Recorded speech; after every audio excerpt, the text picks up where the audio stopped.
सूरज के रथ का दाहिना घोड़ा। गाय को दौड़ते देखकर बुढ़िया सोचने लगी, अब गाय के साथ यहाँ से ऊपर जाना ही समझदारी है, नहीं तो कोई मुसीबत आकर मेरे ऊपर टपक जाएगी। झट से उसने गाय की पूंछ पकड़ ली और गाय के साथ ऊपर आ गई।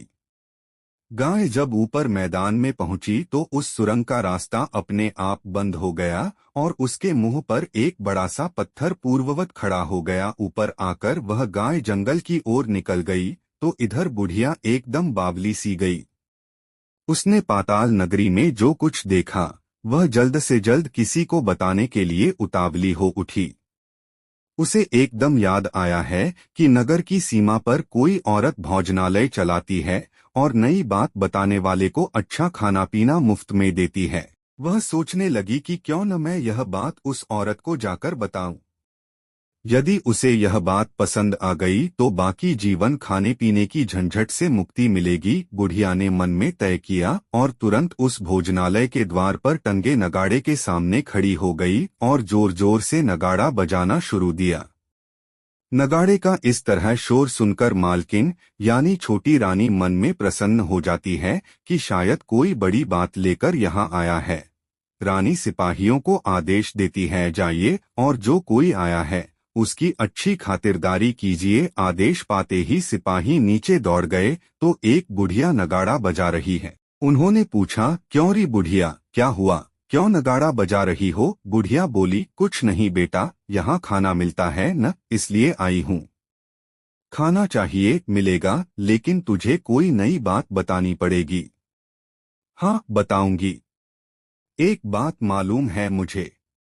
इस पर सिपाही उसे अंदर लेकर आए।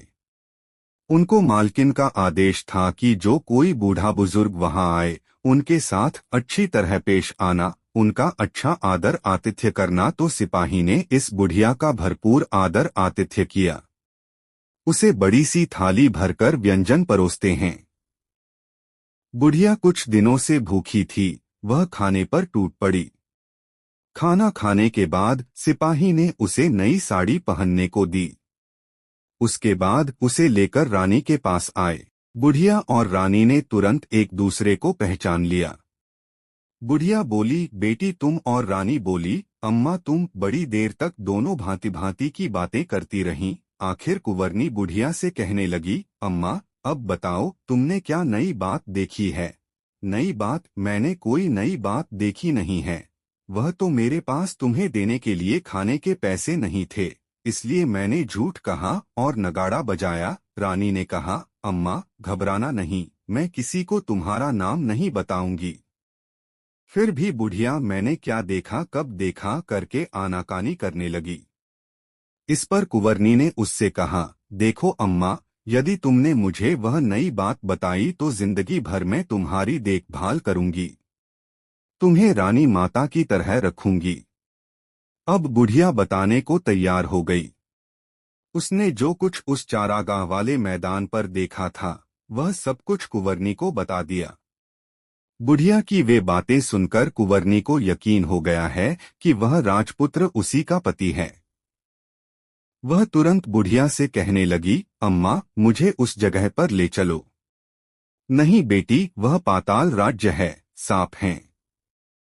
यदि किसी ने तुम्हें देख लिया तो तुम्हारी जान खतरे में पड़ सकती है। लेकिन रानी उसकी एक भी नहीं सुनती, उसे उस जगह ले जाने के लिए हठ करने लगी। आखिर में बुढ़िया ने उसका कहना मान लिया और कहने लगी, ठीक है, मैं तुम्हें वहां लेकर चलती हूँ, पर आज नहीं, कल। वहां जाना है तो शाम को ही जाना होगा।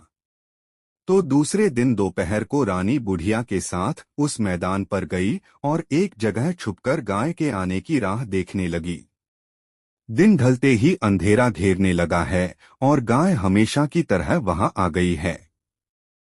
मैदान के उस कोने में जाकर उसने पत्थर पर सींग मारा तो झट से पत्थर हटकर वहां सुरंग में जाने का रास्ता खुल गया है। गाय उस रास्ते से नीचे उतरने लगी तो बुढ़िया रानी से कहते लगी, जल्दी आगे बढ़ो बिटिया, हम गाय की पूंछ पकड़कर नीचे उतरेंगे। तो दोनों गाय की पूंछ पकड़कर नीचे उतर गईं। बुढ़िया पहले जिस कोने में छिपी थी उस कोने में छिप गई। अब नीचे सब कुछ पहले जैसा घटित हो रहा था। गाय के गले में अपने आप सांकल पड़ गई, कोई अदृश्य रूप से उसका दूध दुहने लगा। एक सफेद उम्दा घोड़े ने आकर एक कुंड में छलांग लगाई तो राजपुत्र के रूप में ऊपर आया। वह राजपुत्र दूसरे कुंड में नहाने लगा। बाद में उसके सामने खाने की थाली आ गई, दूध की प्याली आ गई, पानबीड़ा आ गया। राजपुत्र सब ग्रहण करके सोने के लिए पलंग पर गया तो सोने से पहले सूर्यदेव का स्मरण करके वह दिए से पूछने लगा, दिए दिए दीपंकर, मेरे माता पिता क्या कर रहे हैं? तो दिया कुछ जवाब नहीं देता, बल्कि वह बुझने लगता है। तब राजपुत्र को कुछ अघटित हुआ है, इसका संदेह हो गया है। वह उदास हो गया है और जो कुछ हुआ है वह हो जाने दो, ऐसा सोचकर सोने के लिए बिस्तर पर लेट गया। अब रानी का संयम छूट गया। वह दौड़कर पति के पास गई और उसके पैर पकड़ने के लिए आगे बढ़ने लगा। राजपुत्र तुरंत ही पत्नी को पहचान गया। वह झट से पीछे हट गया और चिल्लाने लगा, नहीं नहीं, मुझे मत छूना, सर्वनाश हो जाएगा। रानी दोनों हाथ जोड़कर पति से अपनी भूल स्वीकार करने लगी, स्वामी, मुझसे भूल हो गई। मुझे आपसे नहीं पूछना चाहिए था कि आप रात को कहाँ जाते हो। मैं अपनी भूल स्वीकार करती हूँ। मुझे मेरी भूल की सजा मिल गई है। अब आप घर चलें। आपके वियोग में आपके माता पिता ने बिस्तर पकड़ लिया है। आपकी प्रजा भी बहुत दुखी है। धन्यवाद पूरा वीडियो देखने के लिए। अगर आपको ये वीडियो अच्छा लगा हो तो प्लीज इसको लाइक करें और चैनल को सब्सक्राइब करें।